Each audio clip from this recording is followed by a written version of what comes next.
Good morning students, मैं धीरज sir. आज मैं आपको subject science class 4 assignment number 6 का क्वेश्चन आंसर बताने जा रहा हूं। असाइनमेंट नंबर 6 में आपका जो फर्स्ट क्वेश्चन है वह है what are milk teeth. First question है व्हाट आर मिल्क टीथ। आपका आंसर है by the age of 3 years the child has a set of 20 teeth. This set of teeth is called milk teeth. तो 3 years के as में बच्चे को लगभग 20 दांत हो जाते हैं। उसी 20 दांत को मिल्क टीथ, दूध का दांत कहा जाता है। क्वेश्चन नंबर 2 है व्हाट आर परमानेंट टीथ। तो आपका आंसर है after dropping out milk teeth gets new set of teeth is called permanent teeth. यानी दूध के दांत गिर जाने के बाद जो नया दांत निकलता है उसी को परमानेंट टीथ कहते हैं। क्वेश्चन नंबर 3 आपसे पूछता है when does a baby appear teeth. यानी एक बच्चे को दांत कब आता है। क्वेश्चन नंबर 3 का आंसर है the baby is 6 to 7 months old, teeth being to appear. बच्चा जब 6 या 7 महीना का हो जाता है तब उसको दांत आना शुरू होता है। क्वेश्चन नंबर 4 है in what age the child has set of 20 teeth. किस उम्र में बच्चे को 20 दांत हो जाते हैं। तो क्वेश्चन नंबर 4 का आंसर है by the age of 3 years the child has set 20 teeth. लगभग 3 साल के उम्र में बच्चे को लगभग 20 दांत हो जाते हैं। क्वेश्चन नंबर 5 आपसे पूछता है how many teeth have a person at the age of 30 years। यदि कोई व्यक्ति 30 साल का है तो उसको कितना दांत है। आपका क्वेश्चन नंबर 5 का आंसर है there are 32 teeth have a person at the age of 30 years। अगर कोई व्यक्ति 30 साल का है तो उसको 32 दांत होता है। तो अब नेक्स्ट क्वेश्चन की तरफ चलते हैं। Question number 6 what do you know about structure of tooth. यानी दांत की जो बनावट है उसके बारे में आप क्या जानते हैं। क्वेश्चन नंबर 6 का है the structure of tooth is like crown, neck, enamel, dentine, nerves, root and blood vessels. यानी दांत का जो होता है, आप अपने बुक में दांत का फिगर दिया हुआ है, उसमें ये सब चीज का वर्णन किया गया है कि इसका क्राउन कहाँ है, नेक कहाँ है, इनेमल कहाँ है, डेंटाइन किसे कहते हैं, रूट क्या है, नर्व क्या है। तो बुक में जो फिगर है उसको देख करके आप आसानी से इसको समझ लीजिएगा। अब हम लोग चलते हैं क्वेश्चन नंबर 7 की तरफ। क्वेश्चन नंबर 7 आपसे पूछता है what are the use of incisors teeth. Incisors teeth का यूज क्या है। क्वेश्चन नंबर 7 का आंसर है the incisors teeth are used for cut या बाइट आवर फूड। हम इंसिजर्स जो दांत होते हैं उसका प्रयोग अपने भोजन को काटने में करते हैं। क्वेश्चन नंबर 8 आपसे पूछता है what are the use of canines teeth. यानी तो आपका आंसर है 8 का canines teeth are used for tearing food.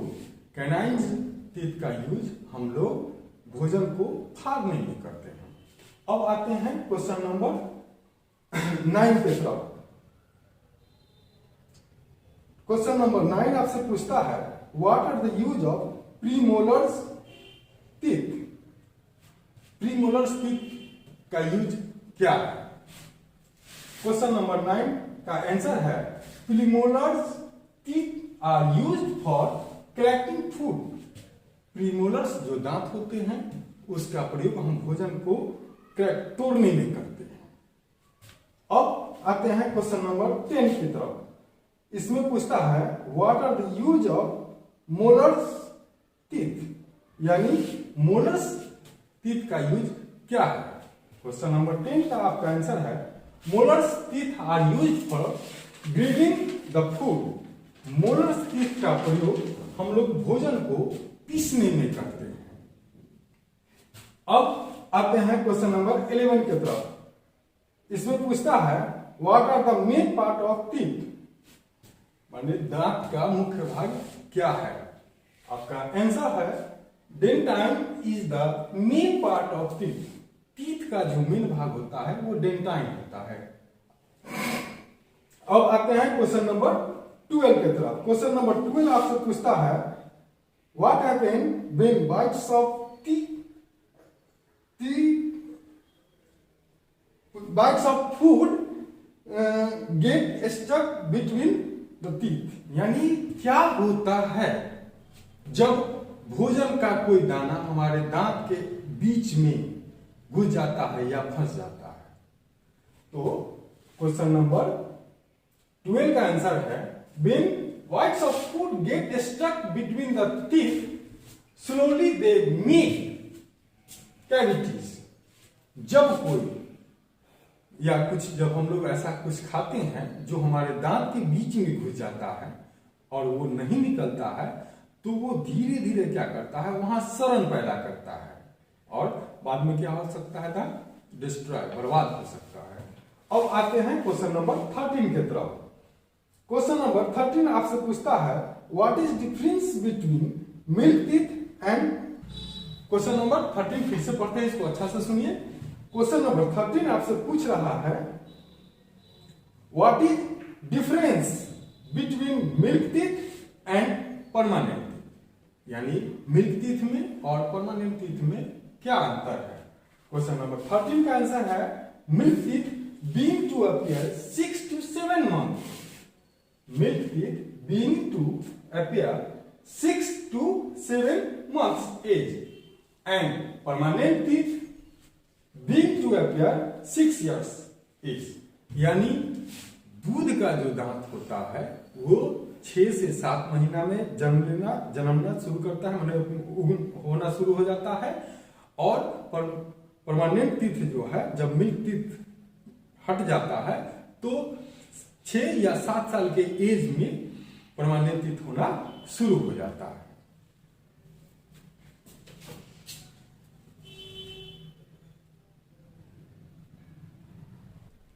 तो आइए अब हम लोग चलते हैं क्वेश्चन नंबर 14 के तरफ। क्वेश्चन नंबर 14 आपसे पूछ रहा है व्हाट इज टूथ डिके, दांतों का सड़ना क्या होता है या दांतों का सड़ना क्या कहलाता है। आंसर है the process of being destroyed by natural causes or not being proper care of teeth is called tooth decay.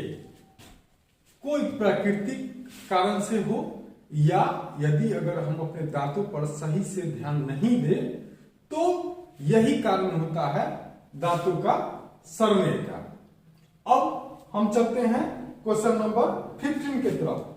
Question number 15 आपसे पूछता है right 5 good manner care of teeth, यानी दांतों की सुरक्षित रखने का 5 अच्छा तरीका आपको लिखना है। तो आंसर है आपका ब्रश योर टीथ वेल, अपने दांतों को अच्छा से ब्रश करना चाहिए। नंबर 2 है यूज फ्लोराइड टूथपेस्ट, हमें फ्लोराइड युक्त टूथपेस्ट का प्रयोग करना चाहिए। नंबर 3 है do not eat too cold and too hot food, हमें न ज्यादा ठंडा खाना चाहिए और न ज्यादा गर्म खाना चाहिए।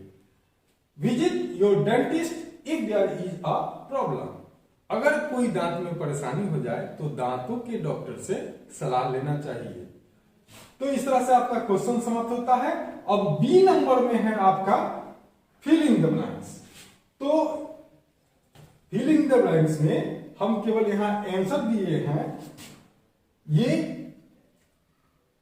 फर्स्ट नंबर में आपसे पूछता है our first teeth are called the dash dash teeth, जो पहला दांत होता है उसको क्या कहते हैं। तो आंसर होगा टेम्पररी, पहला दांत जो होता है वो टेम्पररी कहलाता है। अब नंबर 2 है our second set of teeth are called the dash teeth. जो दूसरा सेट दांत का आता है उसे हम क्या कहते हैं? नंबर 2 का आंसर होगा परमानेंट। जो सेकेंड टीथ होता है, सेट आता है दांतों का, उसको परमानेंट टीथ कहते हैं। नंबर 3 है below the enamel lies the एलोविस डैश। इनेमल के बाद दांत में जो इनेमल एक पार्ट होता है, उसके बाद जो एलोविस पीला कलर का जो होता है, एलोविस करके आता है, वो क्या होता है? तो उसको हम लोग बोलते हैं डेंटाइन। अब नंबर 4 है dash connect the gum to the teeth. तो आंसर होगा नर्व्स। नर्व्स जो है दांत को कनेक्ट करता है मसूड़ा से, गम से। नंबर 5 है आपका the portion between the crown and the root of our teeth is called dash. क्या होगा? तो आंसर है नेक। यानी जो दांत के जो रूट है और जो क्रोन उसका ऊपरी भाग है, उसके बीच में दांत का नेक वाला पार्ट आता है। तो बच्चों, इस तरह से आपका असाइनमेंट कंप्लीट होता है। अब हम लोग चलते हैं बुक के तरफ।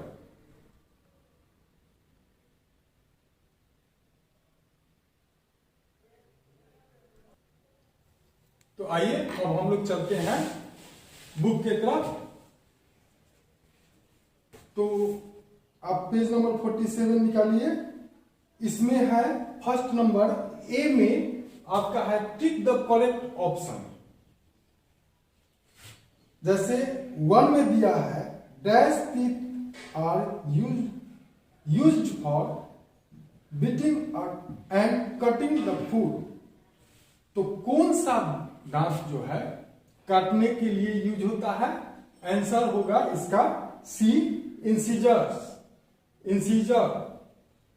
अब नंबर 2 में है teeth grow dash in one's life time. तो इसका आंसर आपका होगा सी, वंस। एक बार ही दांत आता है तो वो लाइफ टाइम रहता है। नंबर 3 है milk teeth being to appear when a baby is dash. तो इसका आंसर होगा 6 to 7 months ओल्ड। जब बच्चा 6 या 7 महीना का हो जाता है तब उसको दांत आना शुरू होता है। नंबर 4 में है टूथ डिके काउज। दांत सड़ने का कारण क्या हो जाता है? तो इसका आंसर होगा बी, दांत सड़ने से पेन होने लगता है, दर्द होता है। अब नंबर 5 कहता है the portion of tooth inside the gum is called. जो गम के अंदर, मसूड़े के अंदर जो दांत का भाग होता है, तो उसको हम लोग कहते हैं रूट। इसका आंसर होगा सी, रूट। अब नंबर बी के तरफ आते हैं। नंबर बी में है आपका फिल इन द ब्लैंक्स। तो 1 में है our first set of teeth are called the dash teeth. जो हमारा पहला दांत होता है, जो सबसे पहले निकलता है, उसको कौन सा दांत कहते हैं? आंसर होगा टेम्पोररी। जो पहला दांत निकलता है उसको टेम्पोररी टीथ बोलते हैं। नंबर 2 है our second set of teeth are called the dash teeth. यानी जो दूसरा दांत निकलता है उसको क्या कहते हैं? आंसर है परमानेंट टीथ। सेकेंड टाइम जो दांत निकलता है दूध के दांत टूटने के बाद, वो परमानेंट टीथ कहलाता है। अब नंबर 3 की तरफ आते हैं। Below the enamel lies the एलोविस। क्या होता है इनेमल के बाद? तो आंसर होगा dentine. Number 4 dash connect the gum to the teeth. कौन जो है दांत को गम से जोड़ता है? तो आंसर होगा नर्व्स। नंबर 5 है the portion between the crown and the root of our tooth is. क्या होगा? क्रोन और रूट के बीच के भाग को हम लोग नेक कहते हैं। तो अब चलते हैं नंबर सी की तरफ। नंबर सी में है आपका ट्रू और फॉल्स। 1 में कहता है मिल्क टीथ आर परमानेंट, दूध का दांत परमानेंट होता है, तो नो, इसलिए 1 का आंसर होगा फॉल्स। नंबर 2 में है canines are also called the tearing teeth. Canines जो दांत होता है उसको हम लोग टीयरिंग टीथ बोलते हैं, तो इसका आंसर होगा true. Number 3, the tooth is covered with enamel, दांत इनेमल से ढका होता है, तो इसका आंसर होगा true. Number 4, incisors are the grinding teeth, sorry, incisors are grinding teeth. Incisors दांत जो है क्या ग्राइंडिंग, फाड़ने, ये पीसने वाला दांत होता है, तो 4 का आंसर होगा फॉल्स, ये पीसने वाला दांत नहीं होता है। नंबर 5 है the teeth which tear the food are called molars. क्या जो दांत जो भोजन को फाड़ता है उसको मोलर्स टीथ बोलते हैं, तो नहीं, इसलिए 5 का आंसर भी आपका फॉल्स है। अब आते हैं नंबर डी के तरफ। डी में है आपका मैच दी फ्लोइंग। इसमें फर्स्ट नंबर में है इंसीजर्स, इसका आंसर सामने हम लिख दिए हैं फूड कटिंग टीथ। इंसीजर जो है दांत काटने के काम में आता है, तो फर्स्ट नंबर आपका क्या है इंसीजर्स, तो इसका आंसर होगा सी, फूड कटिंग टीथ। इंसीजर्स जो है दांत काटने, ये भोजन को काटने वाला दांत होता है। अब नंबर 2 में है कैनाइन्स, तो ये इसका आंसर होगा ई, फूड टीयरिंग टीथ। नंबर 3 में है प्रीमोलर, तो इसका आंसर होगा D, food cracking teeth. Number 4 है मोलर्स, इसका आंसर होगा ए, फूड ग्राइंडिंग टीथ। नंबर 5 है टूथ डीके, इसका आंसर बी होगा काउज पेन। आइए अब हम लोग क्वेश्चन आंसर की तरफ चलते हैं। ई नंबर क्वेश्चन 1 पूछता है what is difference between milk teeth and permanent teeth, यानी दूध के दांत में और परमानेंट टीथ में क्या अंतर है। आपका आंसर है milk teeth being to appear about 6 to 7 months and permanent teeth is being to appear about 6 to 7 years old। दूध का दांत 6 से 7 महीना में होना शुरू होता है और परमानेंट दांत जो है 6 से 7 साल के उम्र में होना शुरू होता है। क्वेश्चन नंबर 2 आपसे पूछता है what are the main part of tooth. Answer है dentine is the main part of teeth, यानी डेंटाइन जो है दांत का मेन पार्ट होता है। क्वेश्चन नंबर 3 आपसे पूछता है what happens when bites of food get stuck between the teeth. क्या होता है जब दांत के बीच में भोजन का कण फंस जाता है। आपका आंसर है when a bite of food get stuck between the teeth slowly they make cavities. अगर कोई खाना का टुकड़ा, भोजन का टुकड़ा दांत के बीच में फंस जाए तो धीरे धीरे उसमें कैविटीज होना शुरू हो जाता है, सड़न पैदा हो जाता है। क्वेश्चन नंबर 4 आपसे पूछता है what are the harmful effects of tooth decay, यानी दांतों के सड़ने से क्या हानि हो सकता है। आंसर है आपका tooth decay is caused due to the rotting of food particles in the mouth. दांतों का सड़ने का मेन कारण होता है आपका दांतों के बीच में या मुंह में भोजन के कण का रह जाना। क्वेश्चन नंबर 5 आपसे कहता है write any 4 points by which you can take care of your teeth. माने अपने दांतों का केयर करने के लिए 4 पॉइंट आपको लिखना है। तो यहाँ आंसर है ब्रश योर टीथ वेल, अपने दांत पर अच्छा से ब्रश करें। यूज फ्लोराइड टूथपेस्ट, हम लोग को फ्लोराइड टूथपेस्ट का यूज करना चाहिए। 3 है do not eat too hot और टू कोल्ड फूड, हमें न ज्यादा गर्म खाना चाहिए न ज्यादा ठंडा। Visit your dentist if there is a problem, अगर दांत में कोई परेशानी हो जाए तो डेंटिस्ट से मिल लेना चाहिए, दांत के डॉक्टर से मिल लेना चाहिए। तो बच्चों, इस तरह से आपका बुक और असाइनमेंट दोनों समाप्त होता है। मुझे उम्मीद है कि इस वीडियो को देख करके आप इसको अच्छा से समझ लेंगे।